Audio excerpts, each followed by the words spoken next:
Hey, y'all. It's your girl, Keisha J. Kelly. Diva Kells here with another episode of Black College Experience. That's why we're rolling in a little early today, but it is, of course, Tuesday. Y'all got my days mixed up. It's been such a busy week, and it's only Tuesday. But guess what? Man, before we even hop into this week, Thursday, May 15th. I don't even know the days. May 15th, Black College Experience, the baby, the brand, the vision, my brainchild turns 9 years old.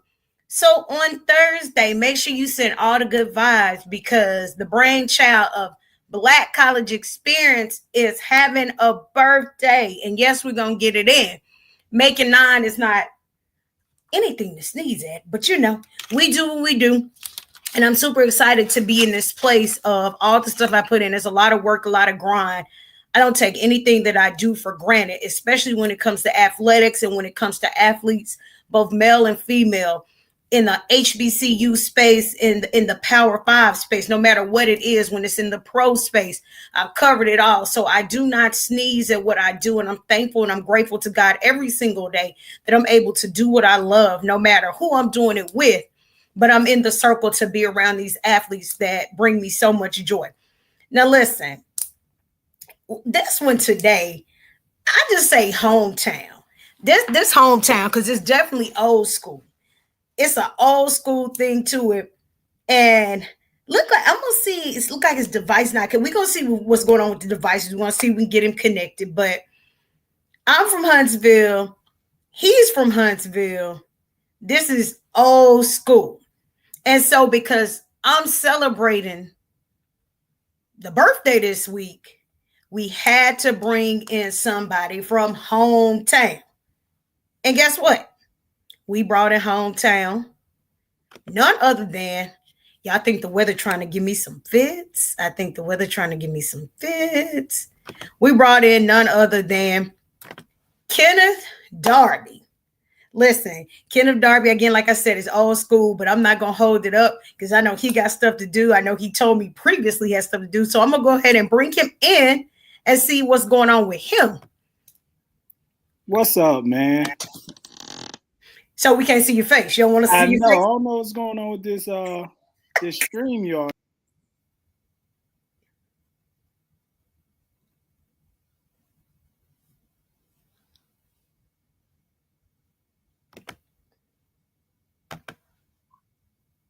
Can you hear me? All right, we got you there.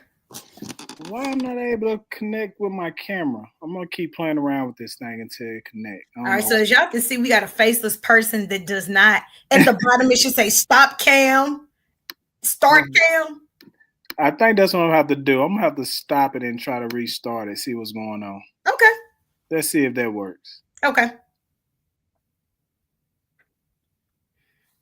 All right, so we're gonna continue on with this.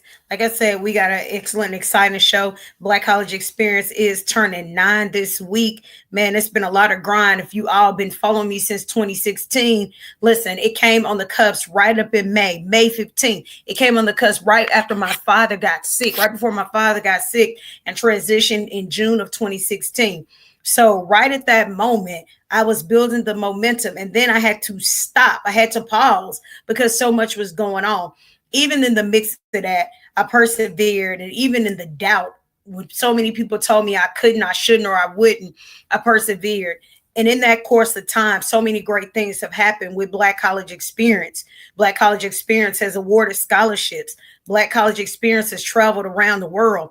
Black College Experience has sat at tables that some people never have or never will. I've done enshrinements. I've done Super Bowl. I've done red carpet. And it's nothing to brag about. It's just to say, just a little girl from Huntsville, Alabama, that had a vision and a dream, and it now came true. So now that we're getting ready to celebrate those wonderful, wonderful 9 years, I have a lot of things planned, probably on the personal side. I want to breathe, but I am excited to celebrate those. In the mix of me celebrating those 9 years, I got to give a shout out to my niece. My niece is 6 years old. She's going to be graduating from kindy. She's graduating from kindergarten on Thursday, same day. It's so ironic. She started kindergarten on the same day I graduated from undergrad. So I'm super excited. My niece is graduating from kindergarten. Shout out to my twin sister that graduated last week with her, not her first, but her second master's in social work. So that was also a big thing. So it's a great time, big time here for our family to be doing wonderful and great things. But again, we're trying to see why we can't get KD to connect. I don't know what's going on. Could be the weather. We got some bad weather that's going on down this way. Oh, there he is. And we got a picture and he got a hat on. So let's try it again. On my computer, I think it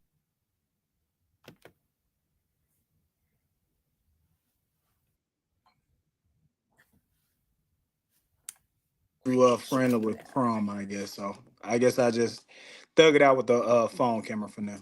All right, there he is. All right, so first of all, thank you so much Most for definitely. joining y'all. It's been so long since I seen this man, I like know it's been a while, literally. man. It's And the been a sad while. thing is, I'm seeing this man on the camera, and it's been how long since I saw you? It's been years, man. Like, yeah, It's it's been been. years. So say I we from mean, the same hometown. It's been years. Oh, did we lose you again?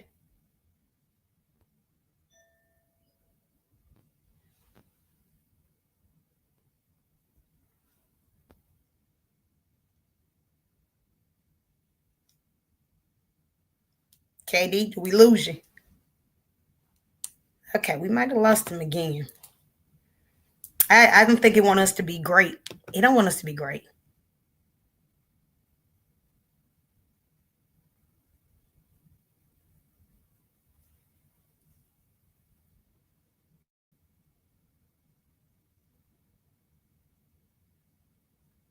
He don't want us to be great. So again, y'all know once it happens, I just keep on rolling on. But here we're gonna talk about Kenneth Darby. He's a former running back. He was seventh round in the 2007 NFL draft, right? And so I want him to tell his story if we can keep him connected over there. Maybe I want to tell us his story, but I'm back. I don't know what's going on. I'm back. I'm thinking maybe it's the weather because the weather's doing some crazy stuff outside. Oh yeah, it's I don't know what's going on, but we're gonna make it happen regardless. We ain't gonna let this stop the show. Let's do it. All right, so again, we're gonna go with this introduction again. This is Kenneth Darby, 2007 NFL draft pick, seventh round, correct? Correct. All right, so again, y'all, Kenneth is from Huntsville, Alabama, like myself. Um, Hunts Vegas, as we call it. Right. So everybody knew KD when he was playing, but we're gonna take it back before those drafts. We're gonna take it back before all of that happened. Okay. I knew Let's you do in it. high school. How were you recruited to Alabama? Mm, that's a good question, man. You know what? Only a few people know this story, but I tell it. But I was recruited not only by Alabama, but I was recruited by a lot of the college teams, all the SEC teams. Had a good amount of Big 12 teams that recruited me throughout my high school career. Um, but when it got to my senior year, I kind of already had it narrowed down to the top teams that I would consider going to, and Alabama was one of them. So, of course, when I took my first visit was to Alabama, and me being young and really not too much experience on the whole recruiting aspect of it. I didn't have nobody tell me what to look for, what to do during the recruiting and your visits and all that. They got me, man. As soon as I got there, they sold me on everything. I mean, they laid out everything, the red carpet, so I was hooked. So I like, man, damn it, I'm going to I'm gonna Not commit even and a go. question. You knew you was going to Alabama. I That's the thing. Like they sold me on it. Like they really sold me on it to the point I like, yeah, I'm coming. Me as a young guy, if I had to go back and tell my younger self any advice, I would have told myself, take all your visits. Still take all of them. Don't get settled on one that lays out everything for you. But that's like one of my only regrets. I still think I would have ended up going to Alabama if I still would have took my visits, but I still wanted to. I still would like to have experienced that whole thing, far as the college visits and all that. I just stuck to Alabama, and that was it. So besides them laying out the red carpet, what else made you choose Alabama? And what how many other offers or how many other visits were you supposed to go on that you just declined? I know. I picked my top three. I picked my top three. Now, mind you, now Keisha, nobody was in my ear, like coaches or none of that. Like they didn't give us no advice when it came to that time to like go on your visits to potential colleges that was interested in you. So I knew the ones that was highly interested in me. Now another thing was this: I wasn't finna go nowhere too far. I had to get on a plane. I'm not doing that. Don't tell me So, you scared to fly. man, leading up, let me tell Oh you my something. God. Let me tell you something. Leading up, when I was in high school, man, I had only took one trip on a plane. That's when I played basketball for high school, and we did a tournament in Vegas that we had to fly. And that was my first time ever on a plane. And I like, nah, I'm good on planes. I wasn't a big fan until, of course, when I got to college. But anyhow, I wanted everything to stay within driving distance. So my top three teams, of course, was Alabama, LSU, and Ole Miss. Those are my top three teams that I wanted to check out. And of course, again, Bama was my first team that I wanted to check out because it literally was down the road. I was like, okay, I want to, for one, I want to stay with in driving distance, and two, Right. I wanted to stay where I was close to home to my mama and my daddy. So that's, and again, it panned out the way it should have, because of course I was still closer to home, and I still could like jump on the road and go home when I needed to. And then y'all, then there was me that had to go like 8 or 9 hours away from home. So that was me. I was like, yep, no, we're not staying in Alabama. We going to Louisiana. And then every time when it was time to come home, it's like, oh, you got to book a flight, because my parents weren't coming back down there to get me. See But what I'm now when I saying? drive into Baton Rouge, it's like, dang, I See what really I'm chose this school that was like 8 hours away. It is. The see older you see what get, I'm saying? yeah, the See older what you I'm get, it's saying? like, dang, I had to drive this far. Yeah, So I get it. yeah. I totally understand. And my mom and pop, they wouldn't have it at not seeing me like that for real. So I knew, I like, yeah, I gotta be somewhere close when I can jump on the road and still come see those guys when we have downtime or off days. It was, yeah. My mom, she definitely wasn't gonna be hearing that. She would have been happy for me. At the same time, I know my mom, she know how to get me, so she would have pulled on my heartstrings that made me feel the way. To So get I, you back down there. exactly. So I like, nah, I'm good. So we know what the culture has been with Alabama over the last couple of years. What Hmm. was the culture like in the atmosphere then versus what it's like now? Oh, night and day. It was definitely night and day. When I was there, of course, they were still, excuse me, they were still around the coattail of Bear Bryant or Can you tell whatever. us what years you were there? I was there from '02 to '06. I graduated Oh, in December of '06 and got drafted in '07. So I was there from '02 to '06. So I was there during the Shula era, Shula days. I like to tell people. So I tell people I miss Saban that spring. So when I graduated in '06 of December, he came in that spring of '07 and took it over. But yeah, it was night and day as far as the atmosphere, the whole college itself. It's totally different now. Like times I have went back to like to see some games and all that. The whole stadium, not the stadium, but the whole campus has changed tremendously. It's like I almost got lost. I like, damn, that's different. But it's that's in a good way though. It definitely has changed a lot. But the atmosphere is totally different than it is now. so be honest. When you go back on campus, do they still show you love? Oh yeah. Yeah. They do. You still have a few, you still have some true Bama fans and not the Saban fans. I call true Bama fans, they've been there since thick and thin. Then you have the Saban fans who came when Saban came. So I always bump into the true Bama fans who actually remember how you look and who you are. So the ones that see me, they remember. So they kind of show your boy some love still. You still go to the games? A lot of the games. Man, I try to, but these last few years, I really haven't been had a chance to really get back down there as much as I want. because I always have something going on a Saturday. So I'm not able to actually get down there physically, but I'm always watching every game. So I don't miss a game on TV, but me just being there, no, I don't really get down there as much as I should. So when you get down there, sideline access, because I know you somewhere out there. Hey man, that's I yeah, for sure. I need to get on that sideline. You want to hear a funny story, man? Let me tell you. Let me tell you a funny story. One time I did go back, Keish. I went back. It was me. I think it was on homeboy. I can't remember, but I think that was Saban. I want to say it was Saban third or fourth year there, and I went back to watch a game. And by that time, I already like orchestrated to like for me to be on the sideline because Saban was real big on letting his former players get on the sideline and watch games. Even when he coached at LSU, you always would see former players on the sideline or whatever. So I like, yeah, okay, I'm gonna go. So man, I get to the fence, right? No, the guy who guarded the fence. That's when I knew I like, yeah, these folks kind of forgot about me. Like I didn't feel away, but I did in a way. I did feel away. But the dude was like, I was like, yeah, man. I showed him my pass. He's like, who are you? I like told him my name. He like, okay, and I like, okay, I like former player, like access, on the sideline. Former player, like I played here before. He like, man, I don't know who you is. I like, oh damn. Like, okay. Then one of my homeboys like, dude. And then my homeboy got all upset.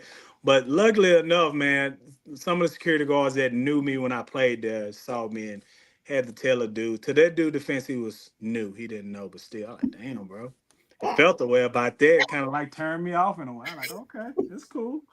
I'm like, okay. So it look like I asked the wrong question because I really got an answer. I didn't know.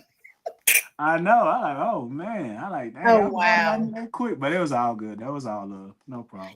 So do you still keep in contact with any of your teammates from Alabama? Sparingly. Because everybody off and living a life now. So I still try to stay in contact with some of the guys I play with. My roommate, dude, it was our DN named Chris Harris, man. Him still tight. He stays in Dallas right now. So me and him still keep in contact with each other still. We'll reach out to each other, check on each other. LaRon, one of my fullbacks was there. Check on him sparingly. He doing his thing. Ramsey, of course. We played together at Butler in high school. Then we played in Bama, so we still stay in contact with each other. So there's a few guys I still try to stay in contact with from time to time, see how everything going. Talk about your coaches and your teammates. Which part? Which one you want to hear first? Probably the coaches. College wise, man, I had some great coaches, man. I must admit, my position coach was the best. His name was Sparky Woods, an ex-military guy.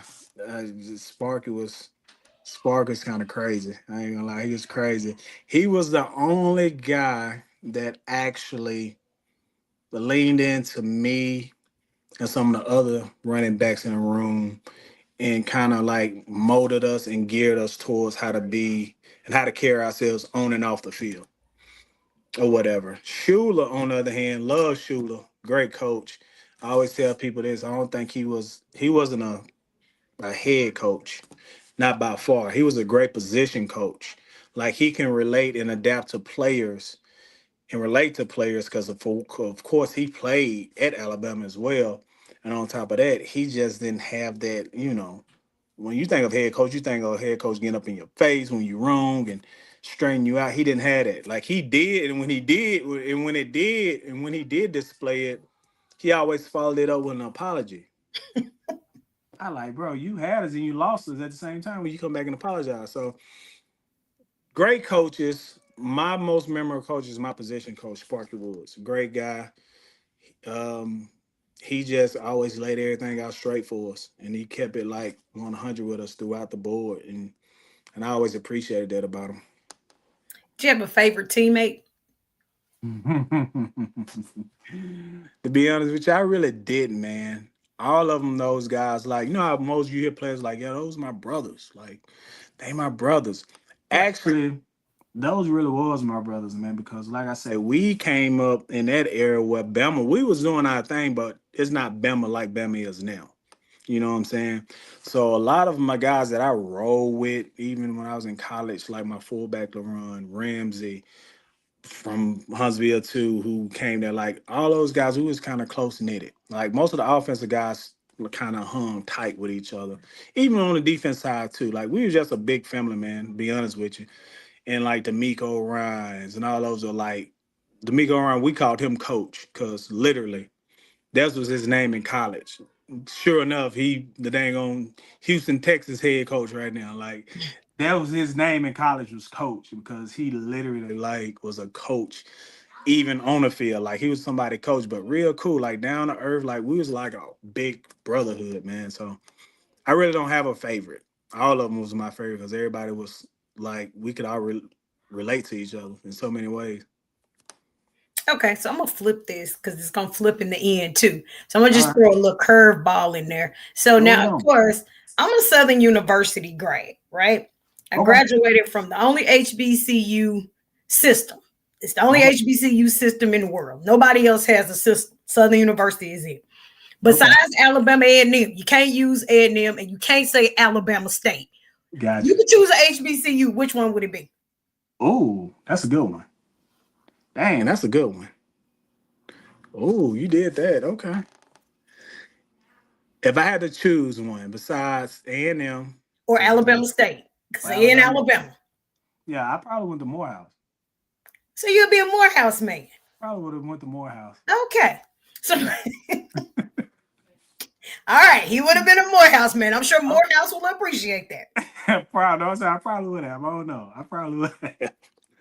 Okay, so now let's go here. Now, once you get to the end of high school, now it's time for the draft. Were you hmm predicted always to go seventh round? We always predicted to go seventh round. Where were you hmm predicted to go in the hmm draft? Man, if I could rewind back time, I was predicted going out of my coming out of my junior year. I was already predicted to go late first, early second. There was the prediction. Hmm. Late first, early second, because leading up to my senior, I'd already laid a body of work on the field from when I got there to my senior year. But again, a lot of stuff not being told. A lot of stuff transpired during my senior year leading up to the season. That kind of had me gone mentally, like to the point I was like literally this close from calling it my senior year and just sitting out my senior year and just waiting to play because so Hmm. much has transpired during that time. My pops got sick during that summer. He was diagnosed with cancer during training camp. I ended up getting hurt during training camp. Missed the whole training camp due to the injury I sustained on my knee that I hurt. So I didn't go through whole training camp. So on top of that point, like it was just a mess. My senior going into my senior year was a mess to the point where when the season actually started, I was 20 pounds heavier than I ever been my whole life. From not because I couldn't put a lot of pressure on my leg at that time because of my knee.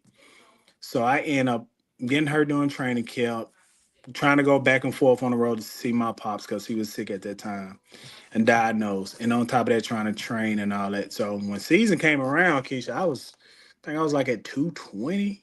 The hell was I ever been? So I like, God, dog. So in so many words, I was getting in shape during the season. I didn't have Well, that. on the That job training. exactly. So I literally wasn't in nobody's shape. So I literally played that whole senior season, not in shape, getting in shape. Like everything was off. My rhythm was off. My speed was off. Like my mind went in the game. So my whole senior year messed up everything for me. So when after my senior year, it kind of like I shot all the way down the board because I didn't perform like they projected, which I could understand because I didn't. I wasn't the same player they saw all the way up in those previous years to now. So it kind of shot me all the way down the draft pick to the point that they even had me projected as one of a Heisman race, as I remember them saying. So they had me all that, but didn't deliver my senior year, and that hurt bad. So I like, dang. So it really threw me all the way down the board. All right. So we see with the current drafts. I've been to a couple of NFL drafts. It's been a while, but I've been to a few. And Mm-hmm. so you actually were able to live that experience. You are able Right. to be in that position that so many guys dream of. You were Right. able to do that. Right. Pretend like this was draft night. Take us back to that draft night experience. Ooh, I didn't have a good draft night. Let me tell you something. My draft night was horrible. Though I can relate so much to these players that get drafted because I understand firsthand. And I made that post on Facebook. Like I Right. know what's going on in their head. I know. I've been there. I know exactly what's going on.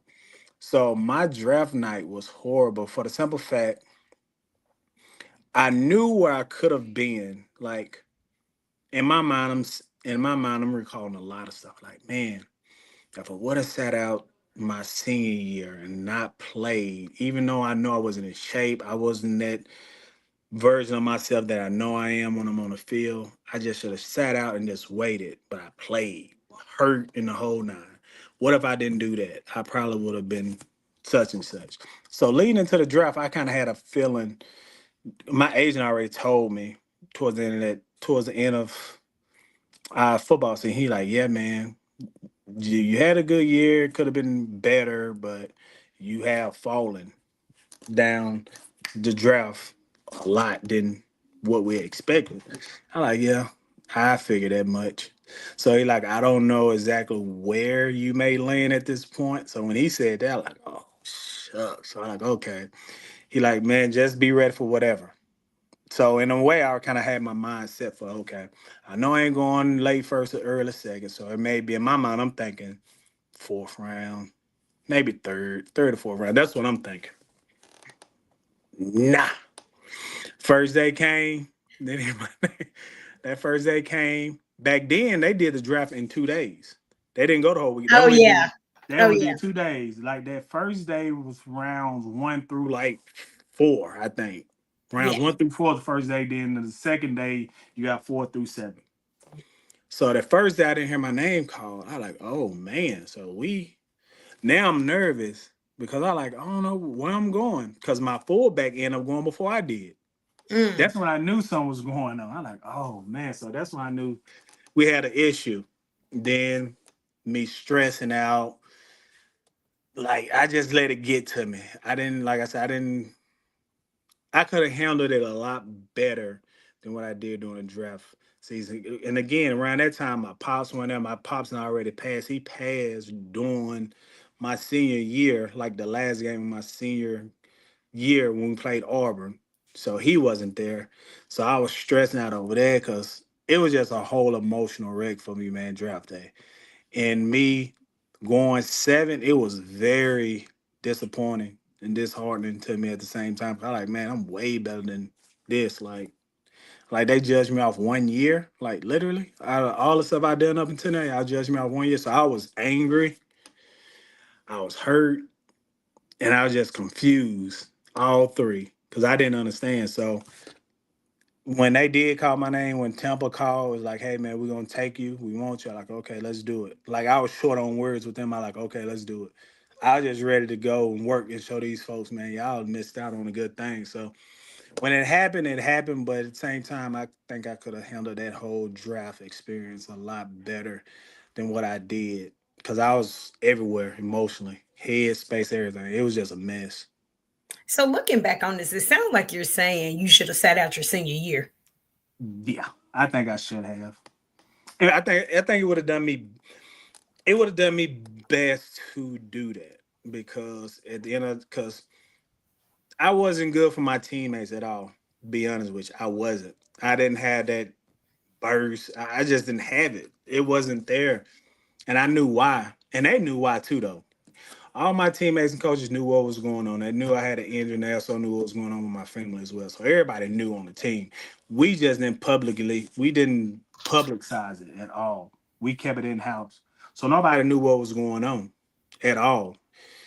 So if I had an option, I think I would have just went on and sat out and healed up and got in shape and got ready for the next season. Which, if that would have happened, I would have been playing for Saban. So By one season. right, By so one season. right, so everything happens for a reason, man. Like I said, God always Right. have a plan for everybody. So I knew, like I said, everything happened for a reason. I never really, I questioned it. I ain't gonna lie, I questioned it for the longest. But the older I got, the more mature I got, I kind of understood why it happened the way it did. Because knowing me back then, Hmm. if I would have had that breakout season like I know I would have, and I would have went as early as I know I would have, with the mindset I had back then, oh man, I ain't for one, I ain't no, I don't do nothing crazy. I don't be in the pub like that. I don't do nothing crazy. I just know me. It probably wouldn't been that good for me. I know I probably would have messed up a lot of stuff.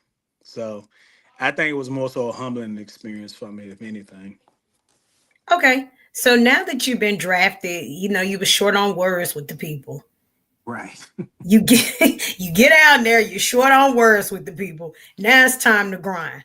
What's Right. it like once you get to Tampa Bay? Oh, Yeah, it's by the working. way, I'm a Saints fan. Everybody knows that, but that has nothing to do with Oh, this conversation. it's all good. Hey, you want to know something though? D'Amico, when I was a junior, he was a senior. Hmm. They when he ended up getting drafted, of course, all those guys, him, Roman Harbin, all those guys, they end up getting drafted. During that time, they used to come back during the off season because they're already in the league now. At this point, we still in college. They used to come back and train with us or whatever to get ready for their training camp. So they used to come back train with us at the University of Alabama and all that. So we used to ask them questions like, "Hey man, what's it like?" Because we about to go where y'all going. So Correct. give us a heads up. Like, what's going on? Like, how is it? Like the speed of the game. That's one of our number one thing. What's the speed of it? Is it like Hmm. fast like people say it is? And D'Amico, he was like, "No, man." Him and a few other players, but me, D'Amico was the first dude to say, like, "No," he like it's slower. I'm like, what? So that was like crazy. Like it's slower. He like, "No, it's slower." And that's why I bump up SEC so much because SEC is it's a fast conference. You got defensive Right. linemen who run just as fast as a dang on receiver most times. So he like no, he like when he got to the league, he like man, it was slower. Like I felt like the game was moving in slow motion to him because he come from the SEC where everybody can run. Like it's fast paced constantly. Right.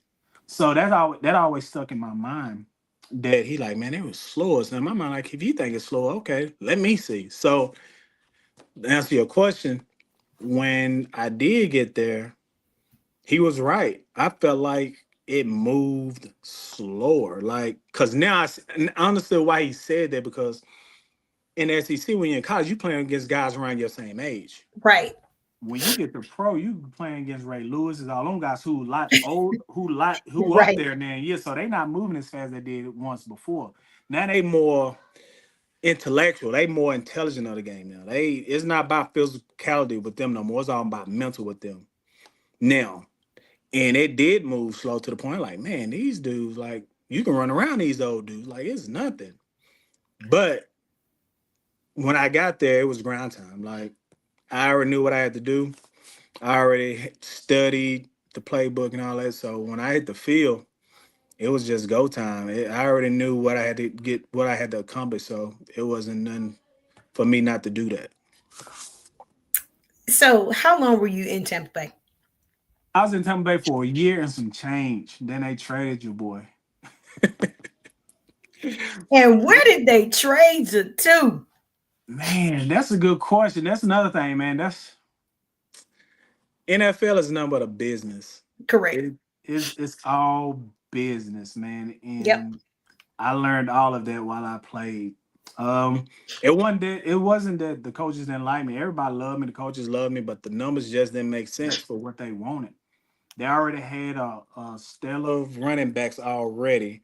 You had Cadillac Williams, had on Pittman. You had Ward Dunn was back then. He came, so you had all those guys in the backfield. Now they already gave, like I say, they already gave these guys a lump sum of money. So therefore, it really wasn't no room for them to fit me. Even though if they could have fit me, they would have. But it just didn't work out to the point where they could fit me in that room with all those guys. I played with them for as long as I could, but far as number wise, it just didn't work out the way they wanted to because of those guys and the contracts they had. And they just didn't have that cap room to Right. pay anymore. So they had to do what they had to do, which I respect. Like I didn't have no ill will to them. I respect Temple right till this day, but they let me go and from that point, shoot, that's when we went to the Lou. Yeah, I'm a every time I look at this, I laugh, y'all, because keep in mind this was 2008, right? Mm-hmm. He was playing when it was the St. Louis Rams, St. not Louis, the yeah. Los Angeles Rams. This is No. when it was the St. Louis Rams. So every Right. time I look back at that, I'm so tickled because you're talking about almost 20 some years ago. He was Man. playing under an older team. Yes. St. Louis Rams, yo. But they was in the process of moving to LA when I was there though. So that's the thing. That was the talk. That it was already in motion to Okay. go. So when they actually when I think they left, I think they went on and made the move completely like 2 years after I finished playing with those guys. I think they left around 2013, 14, one of them. They left. Everything just be happening once you leave. It's like you get there one right before or something. Like it just happens like that. Okay. And so how long were you with St. Louis? I was in St. Louis for 3 years. Okay. So which one did you enjoy more? Tampa Bay or St. Louis? Tampa Bay. And the reason why I say that is this. This is the reason why I say this. St. Louis, I love now I like St. Louis. The swag on a whole nother level. They gave me a whole new swag when I was in St. Louis. They don't call it to show me safe for no reason. Those supposed to be dressing. Like they dress. So I learned a lot about fashion in St. Louis. I learned a lot from about in St. Louis. But when it comes to what team I preferred to play for, it would have been Tampa Bay for the simple fact Tampa Bay reminded me much like college, as far as like the brotherhood and the guys in the locker room. Everybody was close knitted. Everybody looked out for each other. It was more like brothers. Like they took care of you. Like right to this day, Cadillac Williams, everybody know him. That's my dog from. I don't care what nobody say. Even though he went to Auburn, that's still my dog. He was one of the dudes that took me in when I got to Tampa Bay, and everybody in Bama like, you don't like Auburn players. Auburn players don't like Bama players. Nope, that's the fans. The players always got along. So when I got there, like I say, Tampa Bay, we all was brothers. Everybody took care of each other like brothers. Like we literally brothers. Like we hung out all the time. Like you was brothers. Like you go to their house, they come to your house. Like we always hung out. But when I went to St. Louis, it wasn't that. It wasn't that at all. I Totally wasn't. different vibe. I wasn't used to none of that. I'm coming from college of brotherhood. I'm coming to pro. My first year at Temple was a brotherhood. Then I go to St. Louis, which I'm thinking everything the same. Nope, not in day. They wasn't like that. And I didn't like it. I hated St. Louis the first year. And then it grew on you, I guess, year two and three. Say again. I said, I guess it grew on you after that, year two and three. After that, Yeah. Yeah. okay. The only reason why I grew on me because you know what, Keisha? When I got there, my first year I got there, I was actually I stayed in a hotel. They put every player up in a hotel like across the street from the stadium. The hotel, I forget how you name it, when they got the kitchen and the bed, everything all in one. Okay. The majority of the team was staying in that dang on hotel. Literally. See, I was in the Mo- extended stay. Bingo. That's what it was in so many ways. So I could walk because you didn't have to drive. You literally can walk across the street to the practice facility, practice, and walk right back to your room. So my first year, that's what I did. I practiced and went right back to the room. I didn't do nothing that whole year. I hated it. Then they started bringing in players from Tampa that I played with. They brought in two players specifically that I dealt with in Tampa. That was my dudes. And when they got there, the only two dudes I hung out with. Mind you, I was there for a year. None of the running backs, none of that. Nobody reached out, like nothing. Like it wasn't like I'm used to. Like it was you on your own. So when I got familiar faces down there, that's when I started venturing out a little bit more because I'm getting dudes from Tampa who, like I said, when they was in Tampa, they was like wide open. So when they got to St. Louis, they was wide open. So we started clash, we started hanging out more, and I started getting out more. when those guys were there. And those are the only dudes I hung out with. And that's when I started getting out a little bit more, starting to experience St. Louis a little bit more. Oh, okay. So now we know when you were playing, there was no NIL. Right. What do you think about NIL now, and how do you think it's changed the game for college athletes? I think for one, I think it's a great thing. I really do think it's a great thing. I think they should be paying players for using our name, image, and likeness. Like I've been on that even when I play. I wish they would have had it when we played, but I'm all for it. But at the same time, I don't think it's balanced enough yet to the point where it should be some kind of balance in it because now it's kind of taken away from the game. Because now players not playing because they in love with the program or they like the program. Now players asking, "Hey, who gonna pay me the most? I'm gonna go wherever who gonna cut this check the most."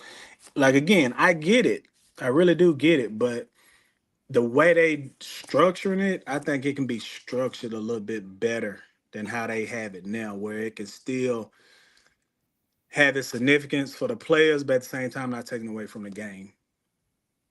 Okay, so then how do you feel about the transfer portal? Again, I like it. I like it, but it's not. Oh man, it's that can do it better. Because when I played, when you if you wanted to transfer, when you do transfer, you got to sit out that whole next year. You're not Correct. playing. You got to sit Correct. out. Now, like I said, I like it where now if you transfer, you can still play. That's great. But at the same time, again, they need to structure it better. They just need to put borders on it, man. Because at this point, like I say, you don't know what you're getting in a player as a coach or whatever, because you don't know what his kid, if this kid got hard, if they got grit or nothing. Like if it get hard, you just leave. Like it don't it don't to me it's just giving kids more of a escape route. And Correct. that's what I don't like about it. It make it easy for them to escape and get away from not dealing with working or dealing with whatever they need to deal with and just working it through and competing. It's almost like you taking away the competitiveness of it because if if a kid got to compete, they're gonna leave and go somewhere where they don't have to compete. And like I said, it just take away from it. So I think they need to structure it better. I think they need to structure the NIL better and the transfer portal better. I'm not against neither one. I'm glad they both doing what they're doing, but they do need to structure it better though. I do. I agree with the transfer portal needing to be structured more, because you do. Oftentimes we'll see, we'll see an athlete at one school, and then the next year it's like a transfer. Then I got this eligibility, and they got another transfer. You look up, you've been all around a conference. Then you go out of that conference. You're like, well, how many teams you gonna play for, and how much eligibility do you have left? Because we see it happening so many times, and it's just like you said. Now it's all about who gonna pay me the most? How much money can I get? Do Right. you still love the game, or is it about the money now? So it's like we just Yeah. seen like a turn. It's like evolution. So Yeah. going back into this professional side, in the Mhm. professional ball side, when did you retire from, or when did you know it was time to retire? Let's see.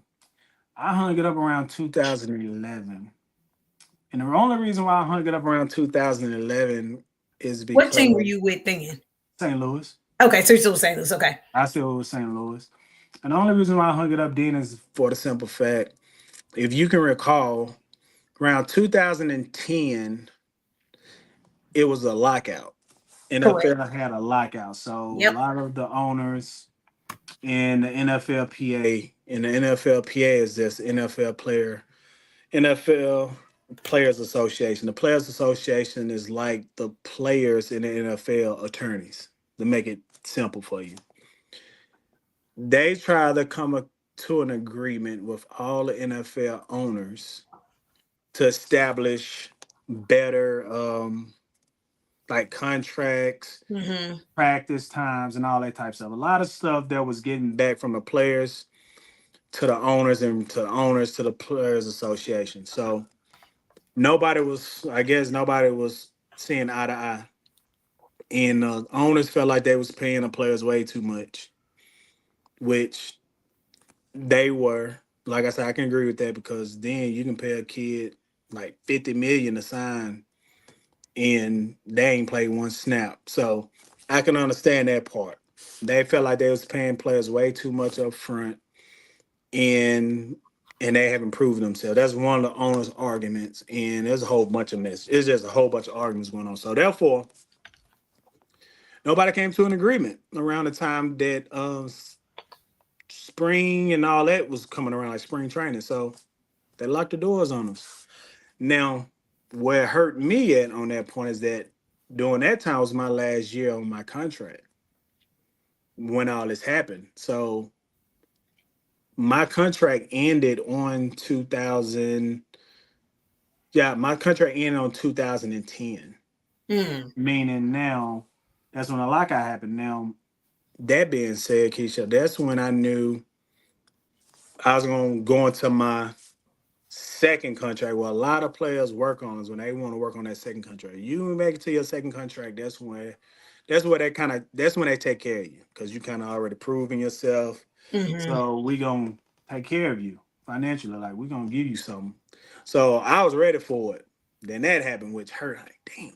So in my mind, like man, what's going on? Like I can't catch a break. Then in my mind, I'm thinking that like man, I can't catch a break. Like what's really going on?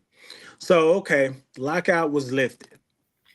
Now when lockout lifted, it came to an agreement. Is what you have now.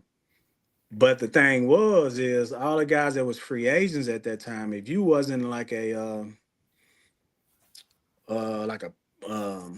Peyton Manning, because he was Hmm. still playing at that time, believe that or not. If you wasn't a guy like him, a type caliber player, they wasn't gonna try to negotiate much with Hmm. you to give you what you wanted. So me, myself, and a whole bunch of other guys, I like to tell people we kind of got the shaft. Like even though we was on our contract year, they like, we gonna pay. They was paying us, excuse my friends, they was paying us like crackheads. They was wanting to play us like crackheads. So they really wanted to pay us or me myself. I don't know how many other players they probably did this too, but they wanted to pay me less than what I got paid my very first year when I got to the league. Wow. Yes, I like nah. I would have considered it. Hmm. Now I would have considered it. What really kind of went on and put the nail in the coffin is when they were like, now you still got to make the team. I like, oh no. I like, nah. I like, y'all. I like, that's way too much of a risk. You're not paying me what I'm worth and what you know Right. you're supposed to be paying me. On top of that, you saying I got to make a team? Like, nah, because what if I end up getting hurt? Right. Then what? Nah, I'd rather walk away from the game the way I came in, which was always my saying, which I Hmm. always said, I want to walk away from the game the same way I walked in, meaning I want to be healthy. I want to be able to still think. I don't need no help. I don't need nobody push me around in a wheelchair because I'm messed up. Like, So I like, I thought on it, prayed on it. I like, yeah, I think it's time for me to go ahead and hang it up. And then 2011, I think, yeah, UFL wanted me to play over there in Connecticut, yeah, Canada League. They wanted me to come play over there. I did a trial for them, but even after that, I like it just didn't feel right. And I like, nah, I think I'm good. I think I had enough fun. I'm good on it. So I think that's around 2011, like 2011 is when I like, okay, I'm gonna go ahead and throw in my cleats, man, and call it a day. That's when I did it. So after you retired, did you miss the game? Oh yeah, I did. I didn't watch football for a year. I didn't watch no football for a year. No, not college, but I didn't watch no NFL football for a year because it didn't end the way I wanted it to end.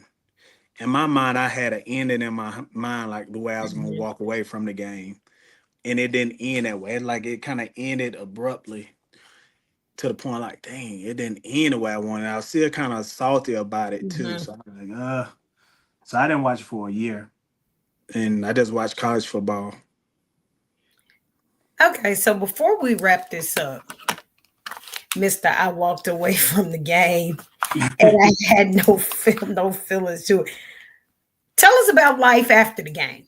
What are we doing now that we're not in the game anymore? We're not coaching. Tell us what Mhm. it is life after the game. Man, a whole bunch. A whole bunch. But good things. Good things. I am an investor. So I got into real estate after I stopped playing ball. Okay. I kind of was like dibbling and dabbling in it, looking at it when I played, but Mm-hmm. really didn't know exactly what avenue I wanted to take afterwards. I just know I wanted to do some. I wanted to do some properties and all that because a Okay. good amount of players was doing that too. So I'm like, I want to look into that. So when I was actually done, that's what I did. I got into real estate. Like the first year or two, I didn't do anything. I just healed up, relaxed, and didn't do jack. But then I got into real estate. So I'm an investor. I invest in the Alabama market. So what we do in my company is we buy a lot of homes, fix them up, put them back on the market. People call it fix and flip. That's what I do, and that's what I do in Alabama. I've been investing there for what, over 8 years, over 8 9 years now, and I just recently moved to Georgia, so that was always on my radar to come to Georgia anyway. So we just picked up and moved to Georgia, and I'm still in the real estate space. I'm an account manager here in Georgia for a title search provider company that provides title searches for like real estate attorneys. So I'm still in the real estate space and I'm still doing my thing in Alabama as well. So I'm still in the real estate space doing stuff in real estate here while I'm here in Georgia. And I'm also in the process of doing some on the insurance side. I'm gonna keep that on the wraps for right now until I'm done with what I need to do with that. But yeah, that's what I'm doing. More in the real estate space as an investor, account manager for a title search provider, and I'm also doing some stuff on a back end that I'm taking care of now on the insurance level side. So, yep, Complete, yeah, it's a 3 6. That's like completely different. Completely different. totally You go different. from running and hollering and screaming and getting knocked upside your head to investment. And investment is always a good thing, Hmm. especially in the times and the climate that we're dealing with. It's always a great thing. Exactly. So before we wrap this up, because I know you gotta go, we're I'm gonna good. do this thing called the hot seat. All right. Yeah, I you see. listen. When I ask you, you gotta just give me the answers. You ain't got time to think about it. You gotta give me the answers. All right. Give them to me. All right, you ready? Yeah. All right, your favorite NFL team. Tampa. No. Baltimore Ravens. Your favorite NBA team. Warriors. Your favorite rapper. Jeezy. Okay, then your favorite genre of music. Trap music. I wonder why. It's a lot though. Trap music come to one, but I'm R&B too though. So yeah. Wings or flats. Flats. Blue cheese or ranch. Ranch. We were vibing until you hit the ranch. No, Blue cheese. Oh. all day long on lemon pepper dry. Oh. Absolutely. Keisha, come on with Well, then all what's the that. flavor then? What's the flavor you roll with? Lemon pepper, hot lemon pepper, hot honey, Oh hot God, lemon pepper. that's what my nephew be on. I was like, you could smell that. It's so hot. No. Yeah, hot lemon pepper. Where is that? Ugh. All right, Coca Pepsi. Pepsi. Favorite season. Spring. Would you consider yourself a dress up guy or a dress down guy? Mm. I like to. Ooh, man. I like to. Ooh, I like both. Dress up. All right, so then that means you're more of a gala guy, or I'm just going to Sunday church type guy. I like to go to a gala. I like to show what I can do. So did St. Louis teach you this? Hey man, show me show you me something. All right, I'm gonna give you the hardest question last. All right, what's Because I up? challenged you on the HBCU. Now I gotta challenge you again. All Okay. right. So you said you would have chose Morehouse. Mm. With no exclusions. Give me 5 HBCUs. You got Morehouse, Alabama A&M, Alabama State, Jacksonville State, and you have Spelman. So Jacksonville State. Do you mean Jackson State? Jackson State. Oh, I said Jacksonville State. Jackson State. My bad. All Jackson. right. Well, he gave. I appreciate it. He rolled them off. I appreciate it. Oh yeah. I appreciate it. So you didn't do too bad. See, the hot seat wasn't that bad. Nah, It not was at really. all. I like Florida A&M too, though. HBCU. Y'all, this is so funny because we are sitting right here on a call with Southern University, and this man didn't even name my school. Y'all see how bad that is? That's terrible, bro. He named my school. He didn't say it. Everybody but Southern University. Oh, I'm sorry, It's Keisha. okay. No disrespect. It's all good. No It's all good. disrespect. It's all good. Nevertheless, so thank you so much again Most for definitely. joining me today on I say 2 days before I celebrate 9 years since inception. I can't believe. Congratulations. Thank you. It came about. And I was listening to you talk about your dad because mine was literally coming along at the same time. Dad got sick in May. Dad passed away in June of 2016. So it was like the transition was coming. So it's always a celebration, but then it's always followed by, hey, we know what's coming. In June of 2016 was coming. Well, we didn't know, but we always know June is always that month. Yeah. But again, thank you so much for joining me. Y'all see, we had to make the connection. The hometown had to be here for the celebration. I appreciate you so much. I'm gonna eventually run into you somewhere in the city. Hey, we gotta link up, man. You playing? Just let We me got know. to. We We need to got make that to. happen. Listen. You the one that's established over there, family and everything. You got to tell me what's going on. You got to tell me. I'm the one just out here running around and all this unmarried, no kids and stuff. So hey, man, I'm always out and about visiting clients. So I'm always out and open. I'm rarely. Yeah, we can make it happen. I'm always out. Okay. So again, thank you so much. This was a great interview. Thank you for telling us about everything, including your draft night. I know, right? Oh, Lord. And we'll talk soon. All right, Keisha, man. All right. Thank We you, stay in Kenny. touch, girl. Have a good one. You too. Bye-bye. Bye.